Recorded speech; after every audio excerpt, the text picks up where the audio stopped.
after an earthquake struck the island of Sumatra. Indonesia's vice president said tonight he expected many more bodies to be found as investigators searched the rubble. The toll in Sumatra followed a tsunami in the South Pacific caused by an underwater earthquake which killed more than 100 people in Samoa. The epicenter of today's quake was 30 miles off the coast of the Indonesian island near the city of Padang. The tsunami, which hit Samoa yesterday evening, wiped out the low-lying areas of the Samoan islands. It was not connected to today's quake in Indonesia, as it is part of a different fault line. The full details are still emerging, and our Foreign Affairs correspondent Jonathan Miller has been looking at what happened. Padang, an urban tectonic disaster long waiting to happen. A city of nearly 1 million thrown into panic at 5:15 local time this afternoon.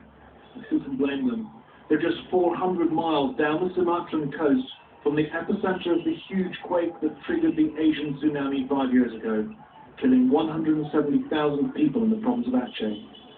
This 7.6 magnitude earthquake, although 15 times smaller than the huge Aceh one, is still powerful, and it's only 2 years since the last earthquakes here, which seismologists told us tonight should have served as a warning. Initial pictures showed fires raging, emergency services unable to get to where they're needed. Tonight, roads are cut, bridges are down, comms are down, and now it's 1 a.m. and pitch black with no power.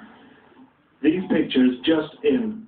People scrambling bare-handed in the rubble of collapsed buildings, grim-faced. A sense that we'll only begin to get a more accurate picture come daylight. But Indonesia's vice president told a late-night news conference that the numbers killed in Padang will likely rise from the 75 already confirmed. One hospital reported collapsed. Others working flat out now. Many lie trapped in wrecked buildings, the vice president said. A health ministry official said thousands were trapped under rubble. It's been a violent 24 hours on the Pacific Ring of Fire, a series of tsunamis slamming into the Samoan Islands after an early morning 8-magnitude quake 11 miles under the ocean and 125 miles south of Apia, the Samoan capital. You go with this. Come on, Jesus Christ. Lord Jesus Christ, please give us the power to give us the power accept the things that are going on here. Yes. These pictures, though, from Pago Pago, the capital of the island of American Samoa, 50 miles to the east.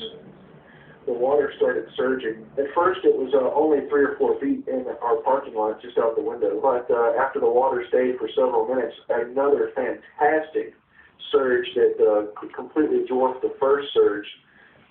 It came up and the water rose to 15 feet. At this point, trees, boats, cars, trucks were all floating past my second-story window. It completely wiped out everything that wasn't made of brick.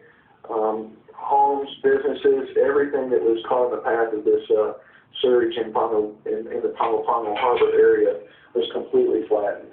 More than 100 dead in the Samoan Islands. Others